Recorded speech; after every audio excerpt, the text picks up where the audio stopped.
And does that have good conservation value? Or are we making an investment now? These investments may be, in some cases, hundreds of millions of dollars. Are we making an investment now that is simply going to be eroded by the likelihood of climate change and not leave anything of real conservation value in its wake? Or alternatively, are places that have very marginal conservation value now likely to increase their conservation value under the scenarios of climate change? The difficulty, of course, is that we've come to the point where there's general acknowledgement about the reality of climate change. There is no agreement about what to do about it. And there is also an inadequacy of the modeling to produce projections at a scale that matches the scale of our conservation effort. Work is being done to do so-called downscaling of climate change models so that the regional projections can be scaled down to a more local level. We also face the difficulty that all of these projections, whether you're projecting climate change or land use change on the basis of changing economic conditions, all of them are going into the future. And therefore, they are tinged with uncertainties. They're probabilistic statements. I found throughout my academic career and with my career in the Conservancy that an awful lot of people have a lot of difficulty dealing with probabilities in any way, with uncertainty in any way. Our managers, for example, want certain answers from science. They don't want probabilistic statements about what things are likely to be with a 70% probability in the future. They want to know. And they say, tell me how climate change is going to affect this. And if I say, well, here's the bell-shaped distribution of future probabilities, they accuse me of being a scientist and simply obscuring the real answer to the question.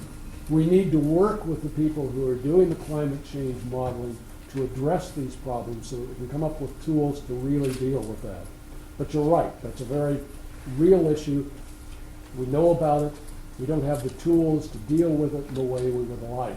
So we use, at this point, crude tools, for example, in coastal areas to project sea level change. I'll show you some slides tomorrow that demonstrate this with reference to one of our areas. Yes? Would it help if there were more conferences in which land managers like TNC land managers got together with scientists? I'm thinking of, I go to, and a lot of us here I think probably have gone to the North American Prairie Conference, which is this crazy quilt of scientists, land managers, landowners, policy people. Mm-hmm. Is there any hope in that for bridging the gap? I think that kind of conference is very useful because there are conferences like that, like the Land Trust Alliance, several others that do attract practitioners from a wide array of areas. They generally don't attract very many of the what one call the basic science group. Fine, maybe those need to be left out in the cold and left behind. Maybe they're not part of the future. And you can't have a single forum that is going to serve everything. So I think you're right. I think you build upon those things. You build on a lot of local interactions as well. I think I tend to think about national and international solutions to these problems and communication at that level because that's the level at which I'm working. But I think it's far more effective to do regional and local work. Regional conferences generally are much more dynamic, much more interactive than national conferences. And it's partly a matter of size. If you've gone to Ecological Society meetings, there are 5,000 people there. You never even see the people you want to see. You can't possibly go to the papers you're interested in. It's a zoo, and it's a lousy forum for communication. If you go to a regional conference, there may be 300 people there. That's great. You, in fact, interact, and you communicate. And I think fashioning those kinds of things where we really try to bring together people, and we do some of this, but we try to bring together people with reference to a particular focal issue, as the prairie conferences would do. So it's a good model. Yes?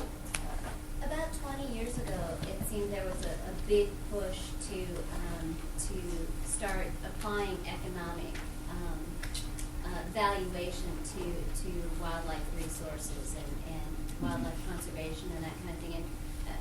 And a lot of conferences, a lot of talk, a lot of really dollars going that direction. And then it seems like we really pulled back from that for a while. I think there was a big backlash against it and kind of the way it was being done. Has that changed now, or is there a new push to Well, go back there's a and new try- push, but I think it's a very interesting observation, because I remember as well that a lot of things, it was largely species focused.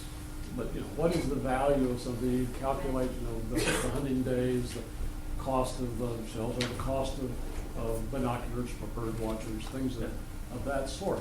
And there was some flurry of activity there. It did die down. Partly it died down because it didn't seem to be leading anywhere or having any effect on anything. Partly it died down because economists got hold of it and said, this is rubbish. This doesn't measure up to any of our economic models. No, well, that was economist talks, If anyone looked carefully at their models, they'd say, what does that measure up to? And it's been kind of resurrected under a new name, ecosystem services. And our marketing people, incidentally, hate that name. They say, you cannot go public with that name. So this is a private conversation tonight. They call it natural capital. It's their business to know what sells. Ecosystem services is a scientific notation for it. So it's got a new name. It's got better economics behind it. It's got some high-powered economists who know what they're doing, who are playing that game, who are applying their tools in that. And that was not the case before. So maybe this is going to go somewhere. Maybe it's a flash in the pan.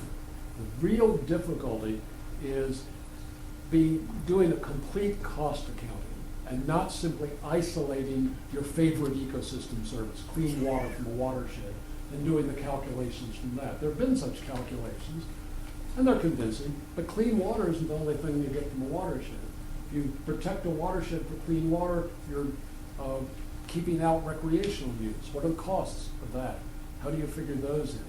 You need to calculate the trade-offs between different kinds of ecosystem services, and then you need to include somehow those things that you cannot attach a monetary value to. The spiritual values, the cultural values, the aesthetic values.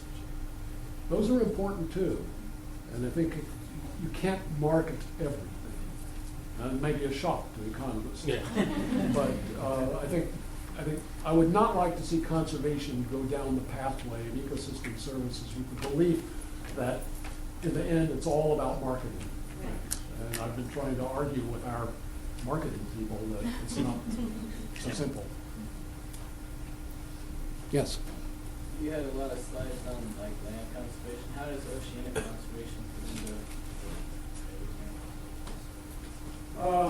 Oceanic conservation, marine conservation in general is difficult. Certainly conservation in open oceans is a difficult problem. The problems there are, they grow on a daily, monthly basis.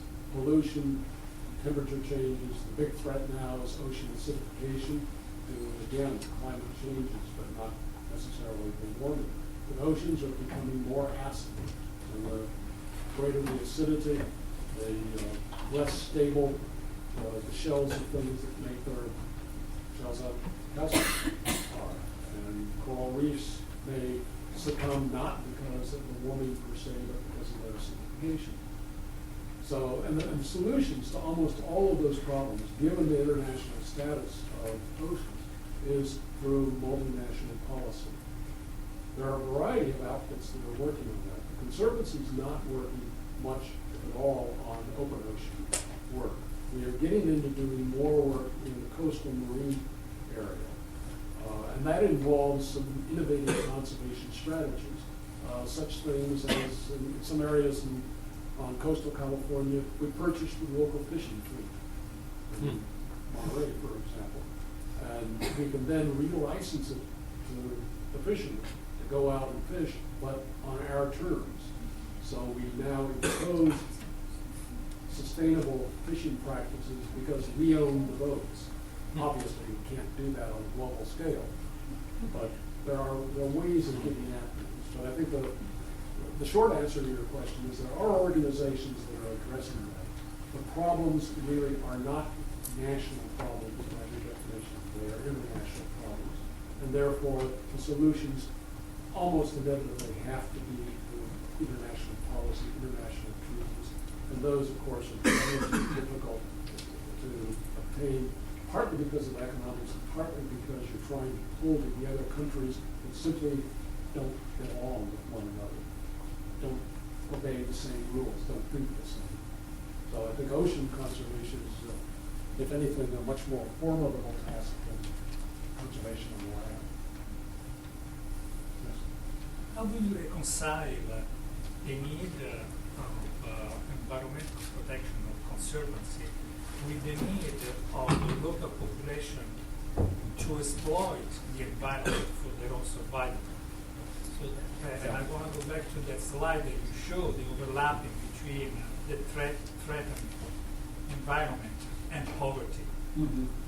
Sometimes that's the obvious. I think it's a very good question, and it is something that I think is absolutely critical for a conservation community to keep in mind as we or others expand internationally. There have been a number of well-advertised examples of international conservation organizations going into a country, working with the government or simply buying areas to put them under protection and kicking out the people who've been residing in those areas, viewing them as incompatible with the protection of biodiversity.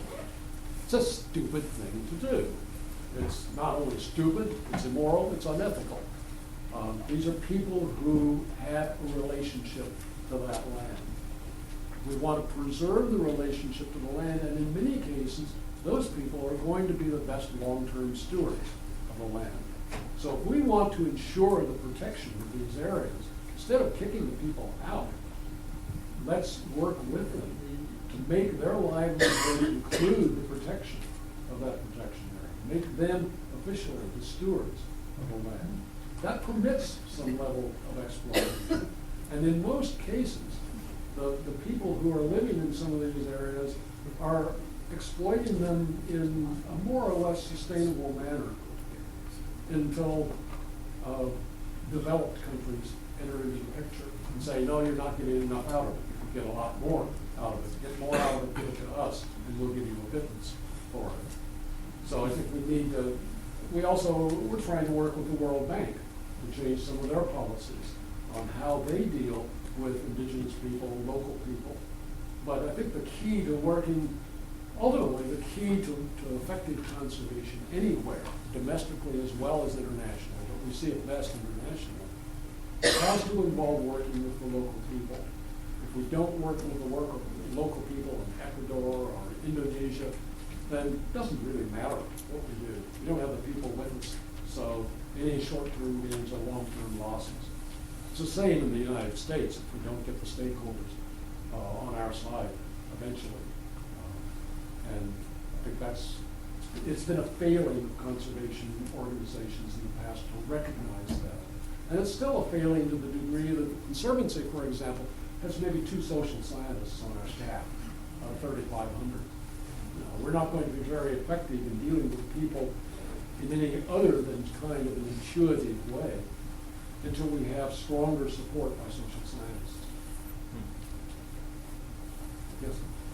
Since we are at an institution of higher learning, what's your perspective on the role of higher education in bridging that gap? Since most of the practitioners and the people who will end up in the ivory towers are produced at these institutions, how can these institutions produce both ends of the spectrum with a discontinuity in between? Good question. Maybe I should just stop with that answer. I've always wanted to do that. Say, good question, next question. You're right. The people who are our practitioners have gone to college. They've gotten degrees in wildlife and other disciplines, and they use that training in what they're doing. But once they go into the practitioner, they leave that behind them. So they become increasingly sort of the nuts and bolts current problem. The problem is not where they're started, but the way they diverge then leads to that later on in their careers, to that gap developing. They don't have that gap when they're undergraduates. By the time they're graduates, Yeah, the gap is beginning to develop a little because they're in different departments, and the different departments may not talk to one another that much, and may not be receptive to their students going and taking a bunch of seminars over in some other department and getting the student credit hours for that enrollment. So it begins to broaden. I think the solution partly is in the training that is provided in universities for people who have any kind of intention of going into this broad arena of wildlife management, resource management in the area, working with an agency, working with an NGO, or going into an academic institution and being a researcher in any of these resource-related disciplines. Making sure as part of their education that they are seeing the other sides, that they are exposed to the practitioners. One of the things I've proposed, and we haven't gotten very far with it yet, is that we start a program in which we take students and immerse them for the summer in a TNC program so that they can see, what are the practitioners doing? Not what we're doing in Arlington with all our meetings and BS, but what they're doing out there on the preserve when they actually do the work. Is that a career that they want? If they go on into academia, they've experienced that. I think we need to do a lot more cross-pollination involving people moving back and forth. One way to do that is for universities to hire into their faculty people who've spent 10 or 20 years in the applied world, in the agency, in an NGO. Universities generally don't do that because these people don't measure up in terms of their publication lists, their grants, those kinds of things. That's part of the reward system. If that would change, if universities would start hiring back and forth, and the counterpart, the agencies would start hiring or having long-term sabbaticals for associate professors. Say, come spend 5 years and then go back. We'll do an exchange program of staff. There are ways to do this. They just don't happen because neither side seems willing to take the initiative, and it's a very hard thing to, and it's easy for me to spout off doing this, but I don't have a clue how to actually do it. Yes? I don't mean to be overly picky because I agree with your overall philosophy, but it seems telling that the one actual practice that you spent significant amount of time on seems sort of antithetical to this overarching philosophy. I'm wondering how you can, if you could articulate how the Atwater's prairie chicken, something with less than 20 individuals, could be, evolutionarily ephemeral, merits so much resources directed to it, and what's your return on the investment in that sense? It's not a picky question. It's a very good question. Another good question. People are full of good questions. If we had realized what we were getting into at the time with Atwater's prairie chicken, we would not have done it. It is antithetical to our philosophy and our mission. We're not about single species protection. And we could be doing all sorts of things, preserve for this, preserve for that. That's how we did things back in the 1940s, 50s, in the 1950s, 60s, 70s. We were given that land, and for whatever reason, the powers that be didn't want to turn down a gift. This 2,000 plus part prairie immersed in Texas City refineries. And with it came the prairie chicken. And I think the people at the time had no idea that they were receiving something that was not listed at the time. Listings didn't exist at the time. Now that we've got it, we have the responsibility for it. We don't want that population to week out on our watch. Take apart any kind of bad publicity. It's just not consistent with our philosophy. So we put money and resources into that. Most of our money, in fact, the money we were generating from the royalties on the oil drilling, till the Washington Post ran an expose and we had to stop it. That money was going to buy land, prairie land, in interior Texas of several tens of thousands of acres to work conservation easements so we could establish a large area for reintroduction of prairie chickens there. That's still our plan, and we're still working on it. We need to work fast if we're down to 8 birds there and about 20 over on the national wildlife. So it's kind of a conservation-wide element in a sense. Yeah, it was, and we don't do that sort of thing customarily. So it is an outlier, and I have to confess that the primary reason that I put it in is because I think it's a fascinating story, and I think it's also a story where you look at those population dynamics, and you're down to 8 individuals.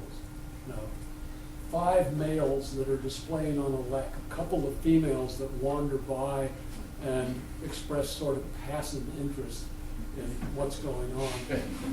Those are not symptomatic of a healthy and viable population. And so I think it's a bad example. I won't use it again.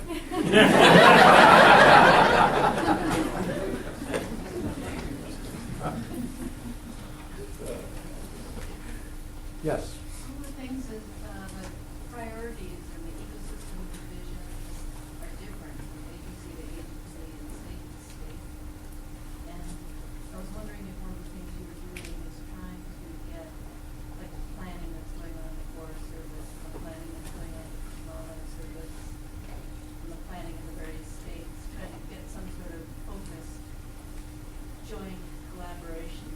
So the priorities will never be the same, but maybe the layers on the GIS maps Yeah. will be the same. That would be great if we could do that. And we've been working hard to try to work with the agencies, the land management agencies within the U.S. to get them to adopt both our template of ecoregions, which to varying degrees, various of them do. There are some subtle differences because for reasons that aren't known to me, we decided not simply to accept Bailey's ecoregions as published, but to tweak them here and there. And in retrospect, it was a dumb thing to do. But we're trying to achieve that, but we're also trying to get the agencies to use our planning methodology. And here and there, this is catching on. Interestingly, BLM, which is one of the most conservative of the land management agencies, in several districts is working very closely with us and is linked up with our ecoregional planning and, in fact, uses that. The Forest Service in the Southwest is linked very, very closely with ecoregional planning and conservation area planning that's being done by the Arizona program. So it does happen here and there. The place you would like to see it happen is in Washington, the agency headquarters, where they could, in principle, say, you do it this way. But trying to get them to do anything under any political climate is very difficult. My wife works in the Forest Service, so we talk about this every evening over dinner. And I talk about my great victories for the day, and she talks about her great frustrations with the political process for the day. Let me suggest that we shift out to the atrium. There's food and drinks out there, and we continue conversations with John. And please join me one more time to show appreciation.